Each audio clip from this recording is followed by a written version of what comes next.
విశాఖపట్నం జిల్లా భీమిలిలో ఎర్రమట్టి దిబ్బల విధ్వంసంపై ఉన్నతాధికారులు స్పందించారు. భారీ యంత్రాలతో పనులు జరుగుతున్న ప్రదేశాన్ని జాయింట్ కలెక్టర్, రెవెన్యూ, జీవీఎంసీ అధికారులు పరిశీలించారు.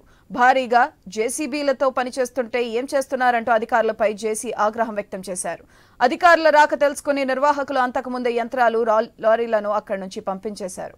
ఇప్పటికే తవ్వకాలపై పర్యాటక శాఖ మంత్రికి మాజీ ఐఏఎస్ అధికారి ఈఏఎన్ఎస్ శర్మ లేఖ రాశారు.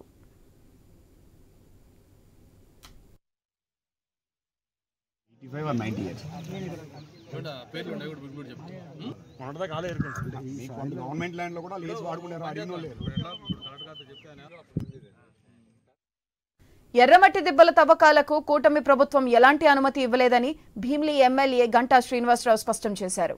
భీమిలి ఎర్రమట్టి దిబ్బలను పరిశీలించారు. భీమిలి కోఆపరేటివ్ బిల్డింగ్ సొసైటీ ఆధ్వర్యంలో గత కొన్ని రోజులుగా తవ్వకాలు జరుగుతున్నాయని అన్నారు. తమ ప్రభుత్వం కేటాయించిన సొసైటీ సభ్యులు చెబుతున్నారని, తవ్వకాలు సంబంధించినంత వరకు ఎలాంటి అనుమతులు తీసుకోలేదని తేల్చి చెప్పారు.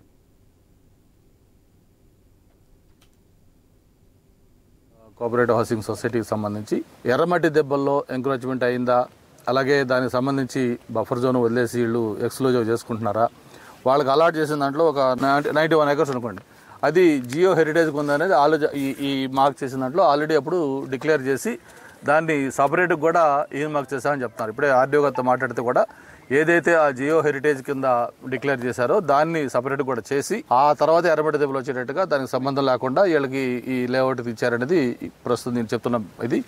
ఏది ఏమైనా ఇంత ఆరోపణలు తీవ్రస్థాయిలో వచ్చున్నాయి. దీని మీద పబ్లిక్ కూడా కన్సర్న్ ఉంది కాబట్టి నేను జిల్లా కలెక్టర్ గారు నోటే కోరాను.